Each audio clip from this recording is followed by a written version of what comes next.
All right, I'm going to start letting folks in. Joseph, you can go off camera. Oh, sorry. Bojo, hello everyone. Thank you for joining us. We'll give a few minutes for more folks to be able to get on, and then we'll get started.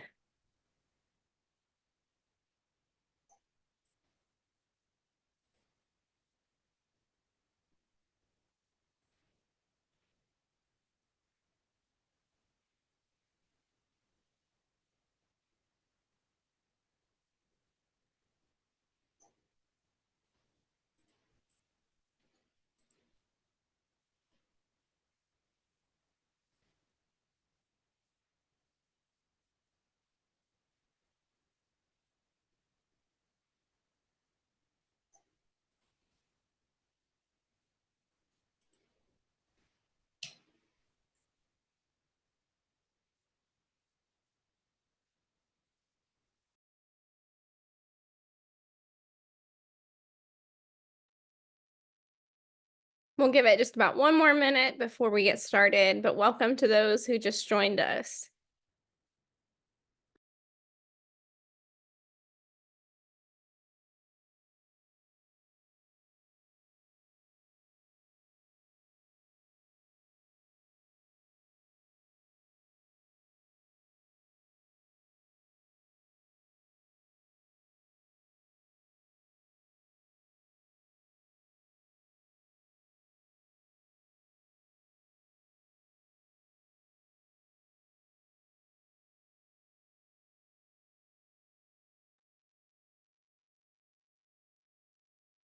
Alrighty, we'll go ahead and get started. Well, welcome. Thank you so much, everyone, for joining us today for our first in our series of webinars diving deep into the 2022 Census of Agriculture data. So I'm Mary Zook. I'm the Communications Director here at the Indigenous Food and Ag Initiative. Did want to just highlight a few housekeeping things before we get going. Feel free to ask questions in the Q&A or the comment at any time. Did also want to highlight this is being recorded, so if you want to look back in the future, you can definitely do that. If folks have to hop off for any reason, there'll be a recording for you to be able to go and look at. So again, welcome. We're so grateful to have you here today. So to get into the presentation, who we are. So we're from the Indigenous Food and Ag Initiative. We're based out of the University of Arkansas School of Law. We were started a little over 10 years ago by two Native attorneys, Janie Simship and Stacy Leeds. And our mission is to enhance the health and wellness in tribal communities by advancing healthy food systems, diversified economic development, and cultural food traditions in Indian country. And our tagline is putting tribal sovereignty and food sovereignty. So part of our work is getting to go in and dig into data and statistics that exist out there pertaining to Indian country food and agriculture. Sorry, I got ahead of myself on my mouth there. But here are a few of the eras that because we're going to kind of look at this in the eras. So if you ever go to any Indian history class, it's going to break you down into eras. And even whenever I'm doing the kind of like, I have 15 minutes to get somebody up to date, we're going to go through the eras. So we kind of broke it down in the same way for trying to look at how has the Census of Agriculture impacted Indian country and how did it start and where were we included, where were we not? So we're going to be able to go through time today and really look at that. Before we get into the history, we're just going to talk a little bit about what the Census of Agriculture is, what it's used for, and when it started. For those of you who don't know me, I'm Christiana Kutu. I'm the Director of Policy Research and Tribal Governance here at IFAI, and I'm going to cover a few of these points shortly. So what is the census? So the Census of Agriculture, it's a comprehensive count of all U.S. farms and ranches. It starts with data collection. Every 5 years, USDA, National Agricultural Statistics Service, NASS, develops and sends out a survey to producers. It sends out the survey to producers or farms that are all sizes. So to be able to qualify or be eligible to complete the survey and be counted, it has to be a farm that produces $1,000 worth of agricultural product that is sold or in a normal year would have been sold. And so therefore you have farms that are small, all the way up to multi-million-dollar farms that are counted in the survey. NEST then gets the information, compiles it, and compiles the information in the completed surveys and uses it to generate reports, such as the 2022 Census of Agriculture summary, which is over 700 pages long. The 2022 census is the most recent census data that we have. It was just released last month.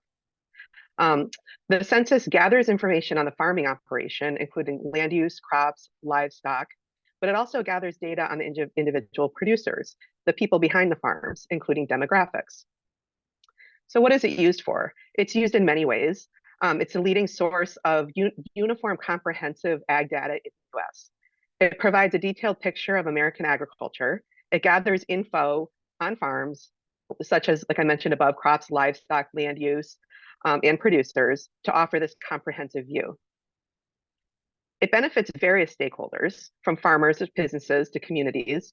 The data helps folks who are involved in agriculture make informed choices. So farmers can use it to guide operations, businesses can use it to target services, and communicators, such as media, et cetera, can use it to provide information out to stakeholders as far as different aspects of agriculture. It's also used by ag organizations, public and private industry analysts, policymakers, elected representatives, research institutions, and more. It's relied on to indicate industry trends and to inform ag policy decisions, to help government officials understand ag trends and make informed decisions as far as programs and policies going forward. So when did it start? As we're going to see throughout this presentation, there was some agricultural data that was collected early on, as early as 1820. But the first official Census of Agriculture as a separate survey was conducted in 1840. The 2022 Census of Ag, which like I mentioned, was the most current one, is the 30th Federal Census of Agriculture, and the 6th that was conducted by USDA NASS. So that gives us a basic summary of where we are now. Now I'm going to pass it on to my colleagues who are going to go back and we're going to run through the history leading up to where we are today. So here are the different eras that we're going to be talking about and diving into and looking at, like, how did the census form and how did it impact us through these different eras? So these are just the highlights, but we can actually go in and dive into it. So pre-contact, and what we still continue today in many of our communities, we have our own ways of counting natural resources and food sources and keeping track of that. It might be through our artwork. It might be through, traditional stories and oral storytelling. It's different from community to community, and it's a key part of that traditional ecological knowledge that we have and use as well. So just wanted to highlight that we've always had ways of counting ourselves, and the Ag Census is, again, kind of what we had on the last slide, the American way of doing it. So I'll toss it over, though, to John Van Poel, and he can go into a little bit more detail and take us into the next slide as well. Hi, John Van Poel, Associate Director of Policy and Governance at IFAI. So in the context of what we're going to talk about today, we'll realize that we are going very, very high level and glossing over a lot of the specific details as it relates to specific tribal and indigenous people and communities from Alaska down to Florida and across everywhere in between. But we wanted to give a very high level overview with the context of the Ag Census, just to have an idea of what to overlay of what was happening with the Ag Census, what was happening with the normal census, and what was happening in American Indian history at that time. So forgive us for the brevity, but we've only got an hour and we wanted to be respectful of everybody's time and give it more of an overview here. So especially in the pre-contact area, every community, tribal community, if you look back, especially when I say, and I'm going to do discovery in air quotes here, but there's examples of whether it's Spanish conquistadors walking across the Southwest, what we now call the American Southwest, colonial settlers coming up into the New England and finding well-maintained farmland or managed forests, aquaculture and gathering in the Pacific Northwest, fishing, those sorts of things. These were all in existence. Agriculture, specifically how the agriculture was counted or how that was tallied, these existed across the entire continent up into Alaska long before American settlers and their predecessors and the colonial powers ever came across it. Next. So we'll start out here with the treaty era, and just again, very high level overview, not an in-depth history, but the treaty era in American Indian history refers to the period roughly between 1778 and 1871. Obviously, different communities have different views on this, but just for the purposes of this one, during this time, the United States negotiated treaties with tribes and tribal nations. They were seen as agreements between sovereign nations and aimed to establish peace, define borders, and to sometimes involve land cessions in exchange for annuities, payments, or provision of supplies. Uh, a lot of these instances initially started with shrinking tribal lands and then eventually moving them and removing them to reservations. It's important to note the U.S. often violated these treaties, as many of us here know, and the era ended with a shift of forced removals and decline in a formal treaty making. Another thing that's very interesting at this time is, especially coming from this treaty era, the beginning, um, American history has somewhat skewed the view of how these were initially decided, with an American colossus encroaching on tribal communities. And a lot of these areas and these first treaties in this treaty era, the sovereign relationship between two sovereign powers who both were pretty equal in power was the defining part of this relationship. So it's always important to remember that when we're talking about the treaty era and all the treaties and all the broken agreements that came afterwards. These were initially negotiated between sovereign powers, and as we work a lot with American Indian history and American Indian law and tribal law with our community, we always try to keep that in mind because it is something that has slightly been lost. Next slide. I just wanted to highlight while we're still on the treaty, it is important to remember that counts were sometimes taken during these treaty negotiations for some of that land succession. Treaties included provisions for agriculture, as opposed to include support for agriculture in some instances, foraging, access to our traditional hunting and fishing grounds and things of that nature. So, when we were trying to think about the history of how counts have been used on us, this is just an example during the treaty era. And during this era too is whenever the national census actually started, which is where we just talked about the ag census came out of, was from that. So we weren't included in that. We weren't included in those counts, but yet the counts that did occur during this time sometimes were very hurtful in some ways, or you had to go and be counted to be able to get your annuities. And it's just, again, building that, I guess, history and that base for understanding of maybe why some folks might be hesitant today to fill out a census ag questionnaire. It might go all the way back generations to even this treaty era that we're talking about right now.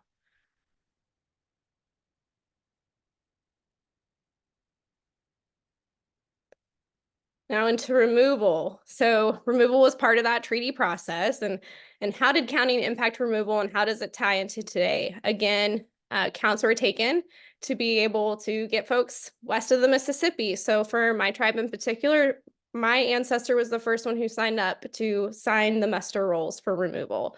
And that meant that we had to give up everything that we had and go to Kansas on a 660-mile journey during the winter. And it was very tough. And again, I just want to remind folks that there's a lot of shared histories there. So maybe your tribe wasn't technically removed. You still experience land loss. You still experience that trauma that those of us who were removed experienced as well around potentially counting and just that interaction with the federal government too. So it's just, again, just a reminder of why we might be where we are at today. So.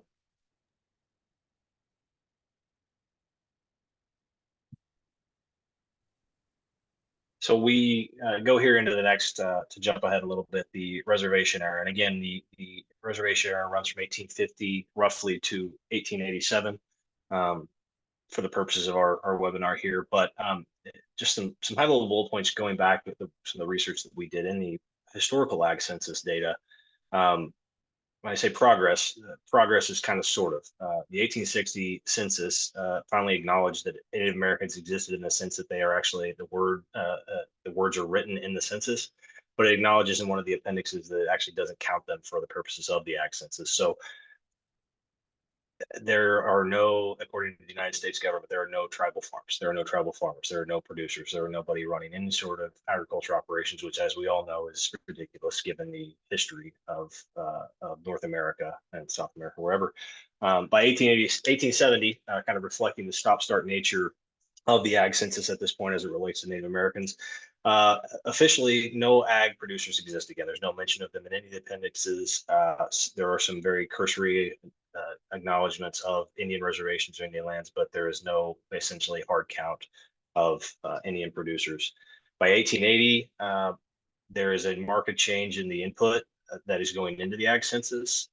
And the question that a lot of the raise that is, why is that? Why is there more of a focus? Did the count just get better? Was there more of an emphasis put on this specifically as it relates to Indian country? And so at the same time, especially in a lot of the tribes closer towards the west side of the Mississippi, this was the time of the railroad. So the time of further westward expansion.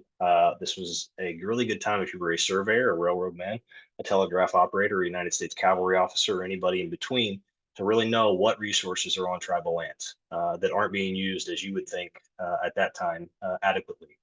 And so that is the context of, from 10 years, there was no mention of an Indian country agriculture, 0 mentions of Indian country producers, to 10 years later, there is extensive information on the resources that are contained in tribal lands. Now, again, still lack a lot of details on specific producers and specific operations, but there is a noted sampling of what is to be had in terms of agricultural resources in Indian country.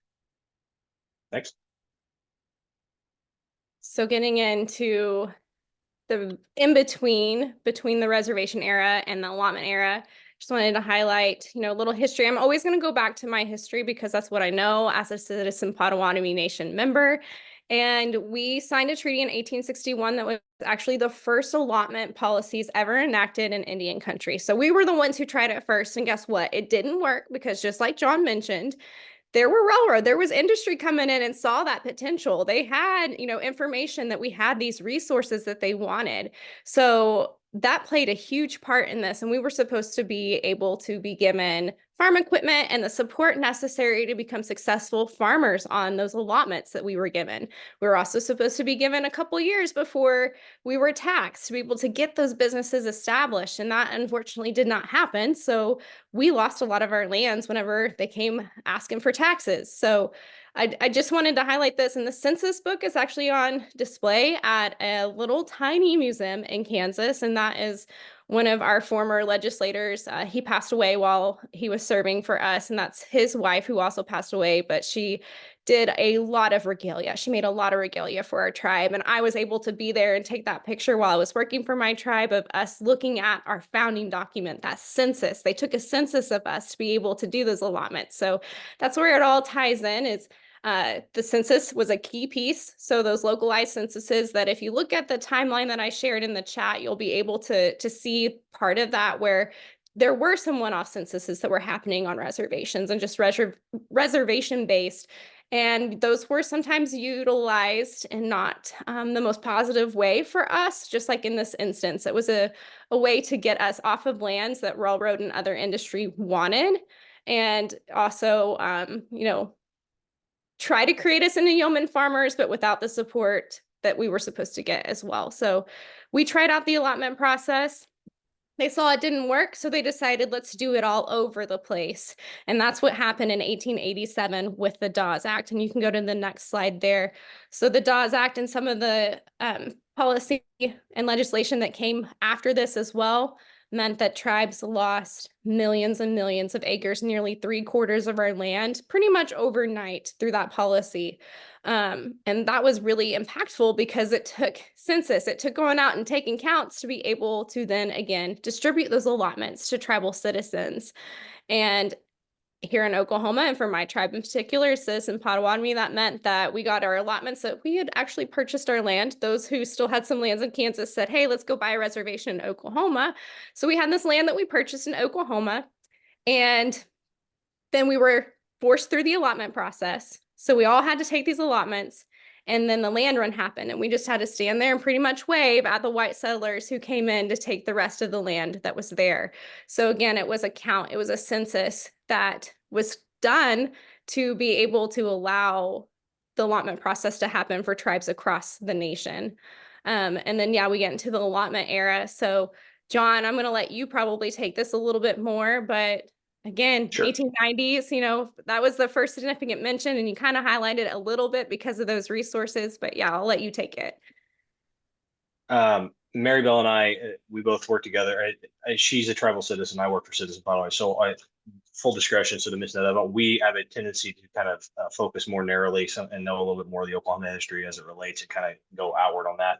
Partially, one reason we use it is we know it better, but two is I don't want to try and fake and tell the history of tribal folks in the Southeast or the Northeast or the Northwest when I don't know them as well. So, but it's kind of the same story, same playbook used across the country for Indigenous communities, whether they're in Alaska, New Mexico, North New York, or the Florida Panhandle.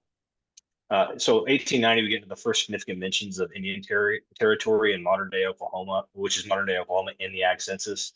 And then by the 1900s, you finally start seeing a little bit more enumeration of tribal agriculture.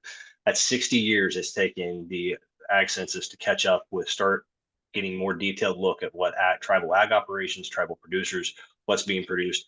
I would still say, looking at some of this data that our research team did on the legal and policy team here at IFAI, did an excellent job. There is still it's sporadic acknowledgments of tribal agriculture resources, what producers were doing, what ranchers were doing, those sorts of things. By 1910, they've all disappeared again. And so it's hard to get a good picture on these. And as you get into the 1920s, there is a lot more emphasis in the Ag Census data, the words that are actually in the document than the appendices.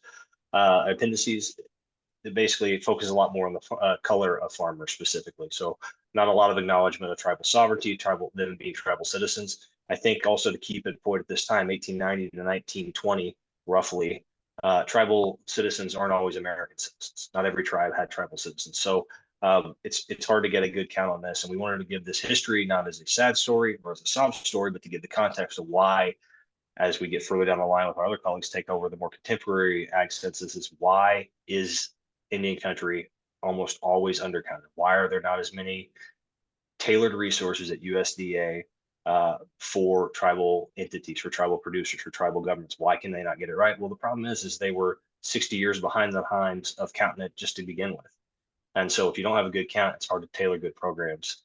And so again, context for all that. We'll go to the next slide, and Mary can break down a little bit more information of the land loss during the allotment era. This is just a visual that the NLIS put together, which if you've ever had a chance to go hang out on their website, you know how cool it is. If not, you need to go check it out because they have some really neat story maps and just interesting ways of breaking down data in Indian country. But this shows you the land loss that we experienced exponentially, but it also shows you where things start to kind of turn with the 1934 passage of the Indian Reorganization Act. So we can go on to the next slide. So yes, we're still not counted and included in very much, but the tides are starting to turn, especially with like James Collier, who took the head of BIA and really started to say, hey, this allotment policy is not working. Hey, the way that we've been doing Indian country policy isn't working. Let's do something different. So this was an era that had to happen for us to be able to have what we have today. Although, there were some experiences that occurred after that and within this era that were really difficult because guess what? This was whenever the Dust Bowl was happening. This is right in the heart of, an economic hardship of our country, the Great Depressions. And this is where the Farm Bill was formed because of everything that was happening during this time. But was Indian country included in that Farm Bill? Was conservation, like the root cause, going after the root cause of some of the issues, really part of that Farm Bill? No, unfortunately it wasn't. But I'll let John go into it a little bit more. Somebody on my team right now, Mary Bell took the first part of my next slide. But we want to give you this next slide to kind of give some context for what are the things that are happening outside of the Ag Census. And so, especially here in the Great Plains era, I know in the 1920s, we're famous for the Dust Bowl here in Oklahoma for thank you, John Steinbeck. But, the farm crisis in Oklahoma and a lot of the Great Plains states started in the 1920s and was still going strong when the entire economy collapsed at the end of the 1920s. So we're already dealing with the farm crisis. And I say Oklahomans, like tribal citizens who were at individual allotments who had managed to hang on to them through that allotment era, were as affected by this, were sent to different parts of the country for work or for later on with the war. But the Dust Bowl sent them out. And then this is, again, as Mary Bell mentioned, this is the start of the Farm Bill. This is when the federal government finally took up the mantle of trying to have a nationwide approach to farm management, agriculture management, try and stop some of the crises that have been impacting the country as a whole for the last 10 or 15 years. So as it comes to the reorganization era from 1934 to 1940, it's a significant policy shift in U.S. policy towards Native Americans. The key aspects of it are Indian allotment and aiming to restore tribal land ownership and supporting the formation of tribal governments with constitutions that could actually be effective, and then providing funding for education and economic development. As part of this was a positive, and this is kind of where you see some green shoots for a lot of the tribal government organizations that you see today that are actually able to use USDA programs, but other kind of programs as well. The problem was obviously, again, during the census era, overlaying that with what was happening during the reorganization era, there's just still not a lot of good data coming out of the ag census, and it's really not good data outside of just chronicling the color of the farmer, the race of the farmer, for lack of a better term. And so again, you're not getting really good counts on individual localized information. You're not getting good counts on who's doing what products are they focusing on, what support are they getting. And so again, you've left tribal communities out in the cold when there is a wholesale effort by the United States government during this era to try and drag it forward. Mary, I'll let you take the termination era. During the termination era, there were many, many tribes who experienced tremendous hardships and having to go up and make their claims for being what they are, which is a tribal nation. And when we look at the census in this, there are counts on Indian country agriculture, but there is also not necessarily the best counts, because in some instances, the entire reservation was reported as one farm. So yes, we were starting to be somewhat included, but there were still a lot of issues with how, the data was collected. And like I said, including one whole reservation as a farm. Some of our reservations are very, very large, with many people and many tribal citizens living on them and practicing agriculture, even at this time. So again, yeah, we're starting to get there. We're starting to be counted somewhat, but there's still a long ways to go. Yeah, just one thing to add, and I'll let you go to the next one, Mary, which is, again, it's a wholesale. If you're reading through the appendices and some of the writing that was done by the folks who compiled the ag census during this era, it's just, you can tell there's a fundamental lack of understanding of what tribes are, what tribal reservations are. They know what their federal standards are for listing a reservation, but I believe this is accurate. But they were counting the Navajo Nation as a single farm. The Navajo Nation spans 4 states near the Four Corners, or 3 states, excuse me. It's bigger than some eastern seaboard states. Counting the entire state of Connecticut, where Christiana was born and raised, it seems a little crazy. And so this is the context of why some of the counts don't make sense, or maybe, again, why it's behind as we are where we are today. Next slide. Sorry. So during this era, across Indian country, a lot of our tribes started to gain some footing, especially mine in particular, being able to address the needs right here in our communities in the best way that we see fit has proved very beneficial for my tribe in particular. However, when we look at the census side of things, the Census of Agriculture, there's still not great counts. There's still not great outreach to Indian country. There's no Indian country coming to the table and, providing any real consultation on, how to best work with tribes and tribal people. But this was also an era where folks across the country started to look at maybe how we're doing things a little bit differently with the civil rights era. So this was a great time for tribes to be able to build upon that momentum and be able to, again, get us to where we are today with the Census of Agriculture.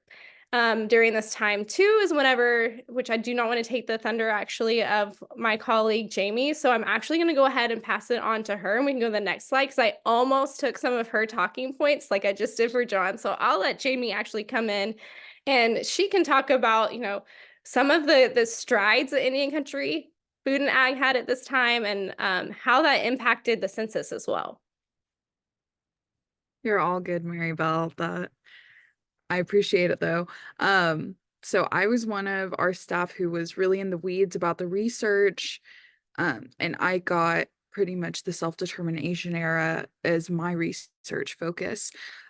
So because of Indian self-determination and the Education Assistance Act, we had pretty much an influx of information that we hadn't seen in years prior. There were reports, few and far between before, like they all had said, but then around the 70s, we would have like specific characteristic tables and producer statistics that were actually laid out. And they just kind of increased from there. And a lot of that has to do with the formation of the Intertribal Agriculture Council and how they took really big strides into getting us included in things like the Farm Bill and the counts.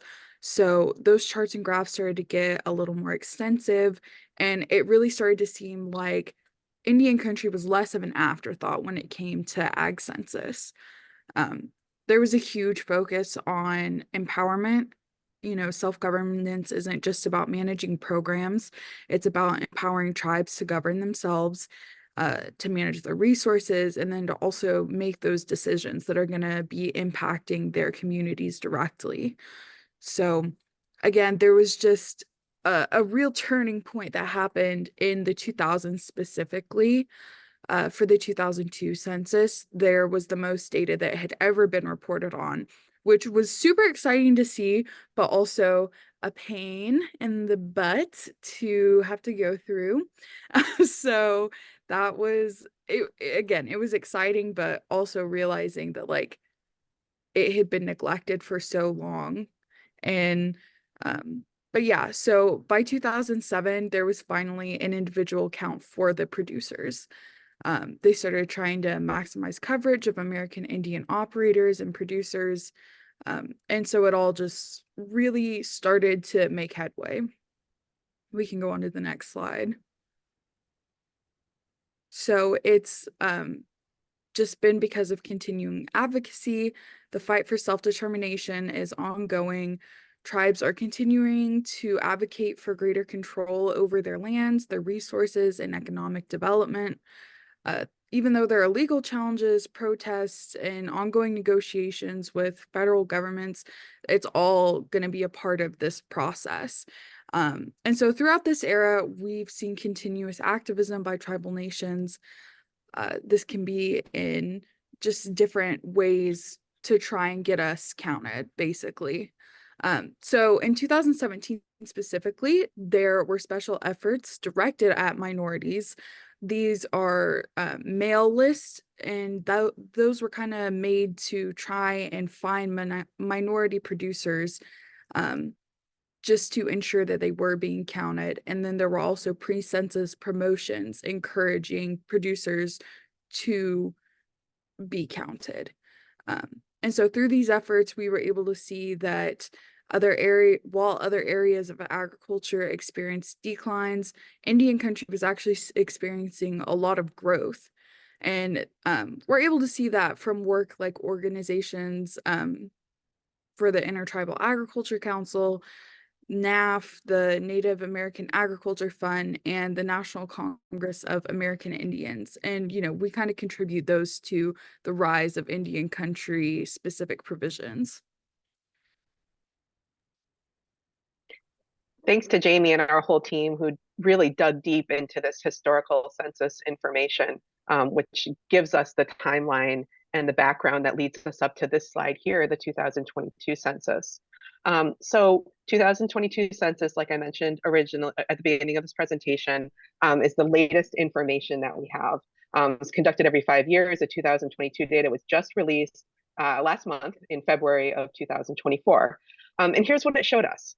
It showed us that the market value of Indian country produced ag products rose to almost doubled to $6.1 billion in annual economic input. It also showed that there's over 78,000 American Indian, Alaska Native producers that were counted in the census. This third bullet point is interesting because it reflects on something that a topic that we hear a lot about. We hear, and we have been for many years, the conversation about how the average age of farmers and producers is rising. And there's concerns about the future of agriculture, the future of food production, food security, natural resource management, et cetera, and all the things that go along with it. Well, what the 2022 data showed us is that the average age of tribal producers was actually slightly lower than the national average, and that the number of young tribal farmers counted increased. It also showed us that the total number of acres that tribal producers farm and ranch included in the census increased for a total of 63 million acres. Overall, it showed continued growth for tribal food production, including areas such as poultry, crop production, and fruit trees, and beef cattle ranching continues to be the largest percentage of Indian country ag's production. So the 2022 census gave us some indications of trends and potentially the future of what's happening in Indian country agriculture. Yeah, so with the 2022 census, we were really able to see that the information just keeps building on itself as the years go on, which is something that's very exciting to see when you're deep in the data and through the reports and having such sparse information to then getting hundreds of pages of really positive information that they're giving, really specific information too. But we also still have to remember that there's still a long way to go. And I think it's also key just to note that, it's important, again, for us to be able to complete this census and to be part of this census and be counted, because this impacts policy, this impacts funding opportunities that extend to Indian country food and agriculture. So being able to show how vibrant and successful Indian country food and agriculture is can only help Indian country food and agriculture in the end. But there are a lot of things, again, that we have to overcome, that past trauma that we've experienced with counts. And that's where working closely, tribal nations, tribal leaders working closely with federal agencies and the federal officials whenever they're putting together these census questionnaires or looking for improvements, that's where it really comes into play, and where we can be, a team effort on that to be able to ensure that it's done in the best way possible, and that, data sovereignty is thought about and included. And there's a lot of discussion to be around, from our tribal leaders across the nation to work through that. But I think that there is great opportunity there to improve in the future. But we do have, 9.7 million natives. There's 9.7 million of us across the country, and we do oversee 100 million acres. So that might not be, included into the agricultural accounts, because maybe not all of that land is counted as agricultural or is for agricultural uses.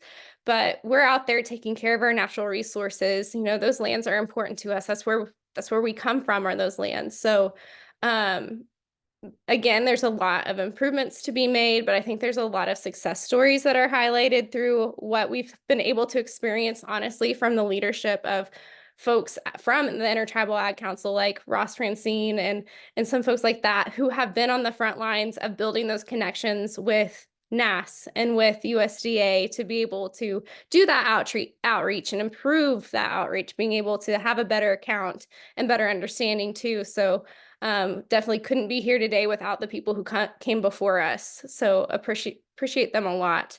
But as we move into the next slide, which is question and answer, I don't think that I've seen anything come through the chat, but that doesn't mean that something didn't come through while I wasn't paying attention. But feel free, if you would like to speak, you definitely can come off mute. You can raise your hand. You can put it in the chat. You can put it in the Q&A if you have any questions about the history of the Census of Agriculture, or if you want more information about some of the stats that we mentioned from the 2022 data that was just released last month, we'd be happy to dive into that. So I'm going to turn it over to you all to see if you all have any questions.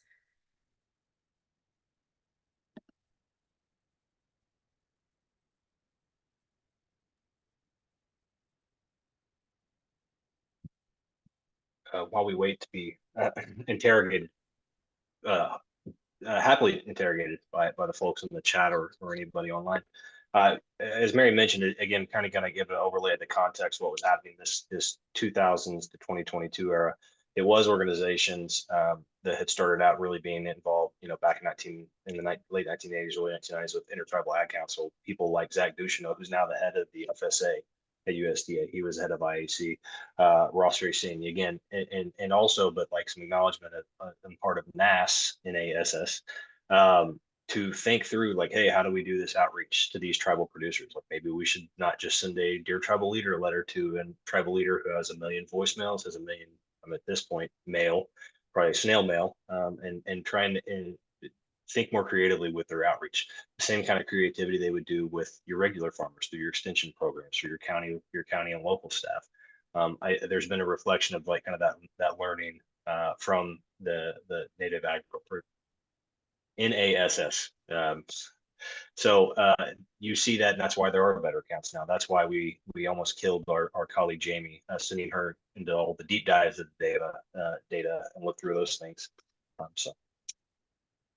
Well, we've had some questions come in, and we had a great question that came in about if someone is selling veggies out of their backyard, does that count as an ag producer? So that does open a great question about, some of the concerns that we've heard across Indian country with what constitutes a farmer. So Christiana, you look like you might be a great person to ask that. Sure. So the definition of what's a farmer for purposes of the Ag Census is the same as it's been for quite a while. And I'm just going to read the exact words from it, and then we'll talk about it a little bit. It's the definition of a farm is any place from which $1,000 or more of agricultural products were produced and sold, or normally would have been sold during the census year. So it is very possible for a very small, what we might say is a backyard farm, to be considered an agricultural producer or a farm for the census. If it's product that you're just using for your own consumption, then that is likely not going to count. If it's product that you're growing to sell, and it's $1,000 or more, then yes. And then even if so the part of it that says normally would have been sold during the census year, the purpose of that is the recognition that in agriculture, I mean, there's a lot of risk that's inherent in agriculture. And so you may one year have, maybe it's a weather event or a drought, something that makes it so you don't have any product to sell during that year at all. You might have 0 sales. That doesn't mean that you're not a farmer for purposes of the Ag Census because of that normally would have sold clause that's included in that. So hopefully that answers your question. If not, feel free to follow up. Yeah, I want to put a little context in that too. So in the context of what Mary Bell mentioned, IFAI is a member of a group called the Native Farm Bill Coalition, and is a organization. So it's National Congress of the American Indian, IFAI, Intertribal Ag Council, and Shakopee Midetuakin Sioux community out of Minnesota. And we work on the Farm Bill. In the last 2 years, a lot of our colleagues, some of whom are on here off camera because they have been traveling, we're doing tribal roundtables around the country. So literally going out, sitting across the table for tribal producers and tribal leaders, tribal staff, and saying, hey, like, tell us your issues with the Farm Bill or with USDA programs, or how we can make them better, how we can improve on the ones that are actually working. And we heard this from actually a lot of folks was, hey, I'm basically a subsistence farmer, or I produce for my local community around here. And maybe that's not even a countywide area. Maybe it's the last 15, 20 miles, but they're producing that, but it doesn't quite meet that definition that Christiana matched. And so we think there's a lot of folks, I mean, we talked to them, they're there, but for the purposes of the Ag Census, no, they would not be counted as a farmer, because maybe they don't sell it. Maybe they're using the barter system. Maybe they don't report that for various reasons. Some of those of which we've touched on here in terms of lack of trust with the Ag Census or federal authorities going back, prior to discovery. So that, as opposed to the question here, is no, I right now, unless you're making $1,000, no. But that's one of the priorities from the Native Farm Bill Coalition, is to try and help expand the definition to reflect what's actually happening on the ground. Because the fact is, just because they're not counting it doesn't mean you're still not having to do the farming, having to do the selling, having to do the bartering.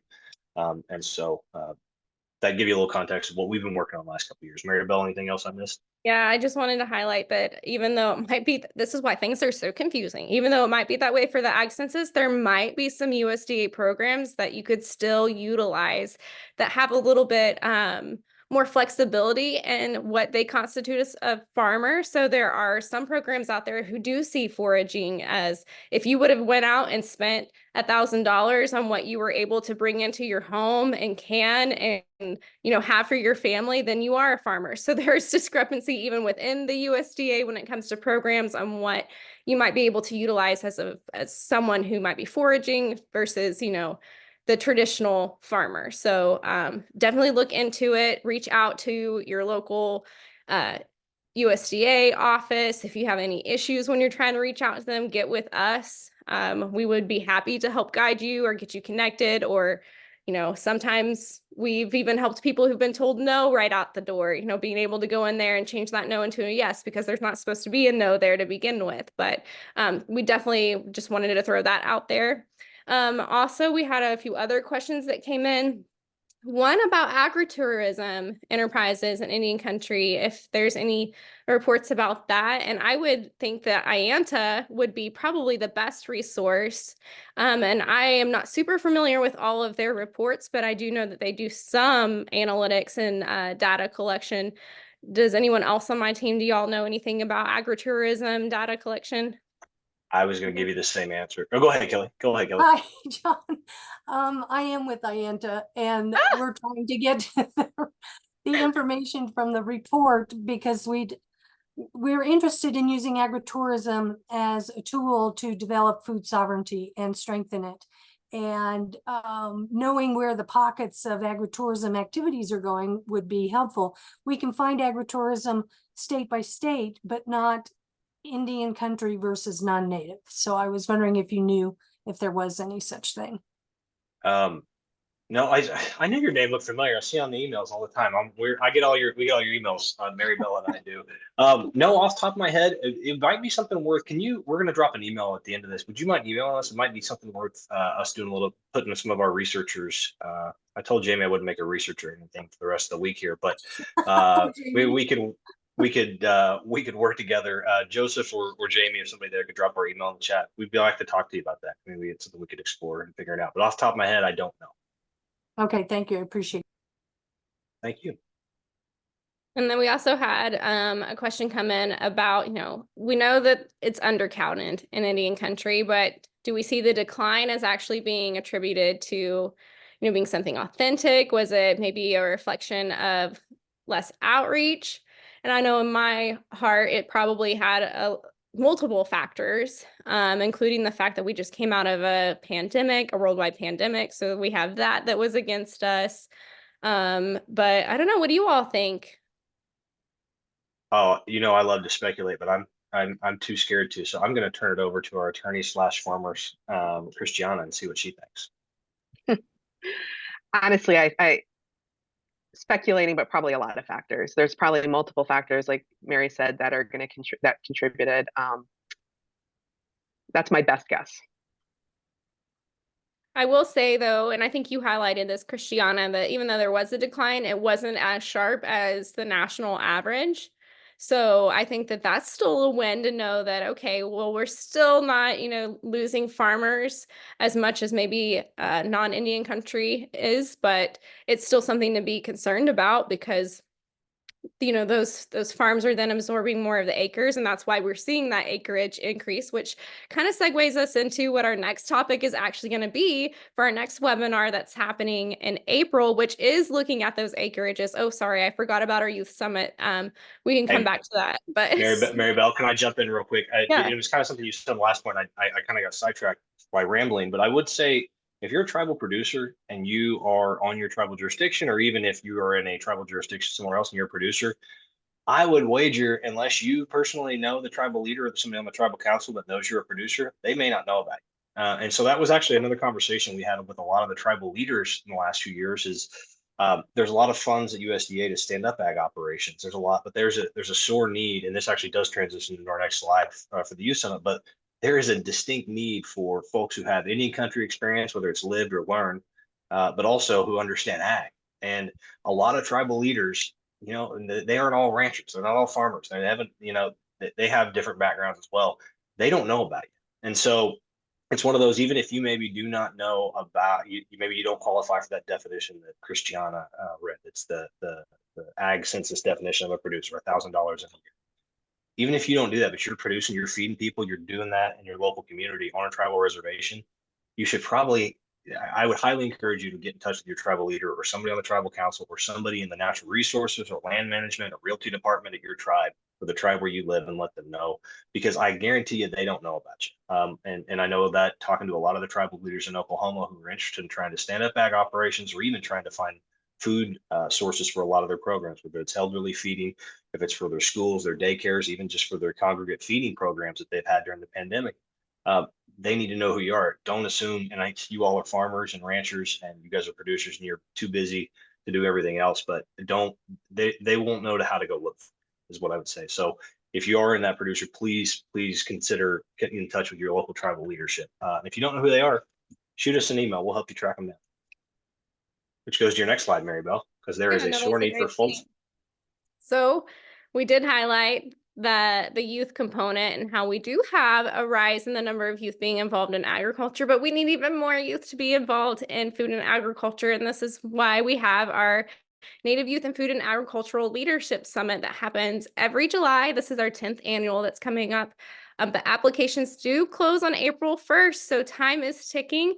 It is open for those 18 to 24 across the country that are Native. It's also open to Native Hawaiians and descendants too. So it's a great opportunity for youth to come, build connections to others who are interested in food and agriculture, get to know, industry leaders, folks out in the field who are doing this great work, as well as you get to go on tribal tours and get to know some of the food sovereignty efforts that are happening in tribes in Oklahoma. But it's also, I didn't include this, all expenses paid if you're accepted. So we fly you out to Fayetteville or we drive you out to Fayetteville if you're driving from, nearby. We try to take out any barriers for you being able to come here and have a great experience with us for a week in the summer. Definitely share it far and wide if you can, because again, applications close soon on April 1st, and you can get that on our website at indigenousfoodandag.com. I will also include just a link here in a second, or somebody can do that for me. Mary Bell, also our youth, if you want to type that out, our youth summit director is also the one that put the question in here about whether we wanted to speculate or not. Summer Ray Ropey is here. She can drop her email into our chat. If you have questions or you have a tribal youth program, if you're on the tribal leadership, you'd like to email her, ask her questions, please feel free to do that. I'm just only, yeah, there we go. Mary Bell's dropped her email in there. I'm sure she appreciates putting her on the spot like that. Oh yeah, she asked us a hard question. We have a rule in our office: no hard questions on our own webinars. It looks like there was a couple other, and Amy, thank you for your comments. I appreciate that. And Carol Palmer, you'd asked one of the challenges that you see with USDA data, whether it's contemporary or historical, is that the USDA defines farming very differently across the board. Their terminology is not based on what a lot of tribal producers or tribal communities consider traditional farming practices. And you asked if there's been any discussions to change that vocabulary. Yeah, so trying to expand those definitions and trying to include indigenous practices, whether it's traditional ecological knowledge, and trying to widen those definitions for production that's actually happening on the ground to fit the USDA kind of mold. That is one of the priorities for the Native Farm Bill Coalition. It was reflected, whether it was folks up in the Pacific Northwest talking about aquaculture, it was reflected in conversations we had here in Oklahoma with farmers and ranchers, folks in the Great Lakes, in the Southwest, just kind of trying to incorporate more localized indigenous knowledge into these kind of definitions. Some of those are statutory fixes, unfortunately, which is again why we're focused on the Farm Bill. But if, as I'm talking here, somebody could drop the link to the Native Farm Bill Coalition website, please look that up. You can see if your tribe is a member of the Native Farm Bill Coalition. We have some bill tracking information actually on our own website here at IFAI. But you can kind of keep abreast, sign up for the email, and they'll kind of keep you abreast of some of those points. We are just spamming the chat there. Sorry, we have a lot of hyperlinks, folks. Sorry about that. Leah has a question about the youth summit. So Leah, either you can come off mute or definitely feel free to type it in the chat. We'd be happy to answer your question. Director. I'm going to come off mute. So I'm looking at the application for the Youth Summit. And I know that for my students, it makes it a lot easier if I just post what they all need to like fill out. So I'm looking at it, and do they only need to write 3 to 5 sentences about their involvement in food and ag and any passions they have? Is that the main need of the application? Yep, I've been telling youth that I run into, I'm like, there's no excuse. You can do it on your phone. We barely ask you anything. Wow, this is awesome. I will definitely be sharing with our high school seniors. A lot of Yay, parents, good. a lot of parents trying to clear their kids out of the house for a week in July. We have a suspicion that there's some parents filling those out as well. Thank you, Leah, for asking. Yes, and thank you for sharing, for sure. If you haven't already, definitely like us and follow us on our socials. Also, LinkedIn is not on here, but we are on LinkedIn. And we just released last week a podcast called Rooted Wisdom. And one of our episodes coming up soon is going to be about the Ag Census as well. So we're looking forward to diving into that with Erin Parker, our executive director, and then Megan Baldy. She's our food safety specialist, and she is a producer out in California. And she's actually sat down before with folks and gone through the questionnaires line by line. How can we improve this? So I'm really looking forward to hearing from both of them in our podcast, which you can access on our website. And then, of course, we would love to have you join us for the next census webinar on April 17th, same time, 2:30 Central, same place, to that same link that you joined this time is the same way you can get in next time. So if you already registered, you're good to go. And we will be sending out a reminder, though, beforehand with a supplemental document, just like we did this last webinar. And then additionally, once we get this recording put on YouTube, we'll be sending out the slide deck, the one pager again, which turned into almost 3 pagers, because it's hard to condense all of that's happened regarding the ag census in the past couple hundred years in Indian country into just one page. So it's just 3. And then you'll be able to go back and look at anything. And if you have any questions, definitely get in touch with us. I know some emails were shared, so reach out to us if something comes up later. We'd be happy to answer any questions that you may have, or if there's a particular area of the Ag Census that you would like to see us cover in future webinars. We welcome your feedback for sure, but just wanted to say Chima Gwetch, thank you so much for joining us today for our first webinar in this series. We're having a lot of fun as nerds here at IFAI, being able to go into the Census of Ag data and just take a deep dive into that and then share our findings with you all. So we're grateful for y'all taking time out of your day to join us. And again, if there's anything we can ever do, please don't hesitate to get in touch. Miigwech, everyone.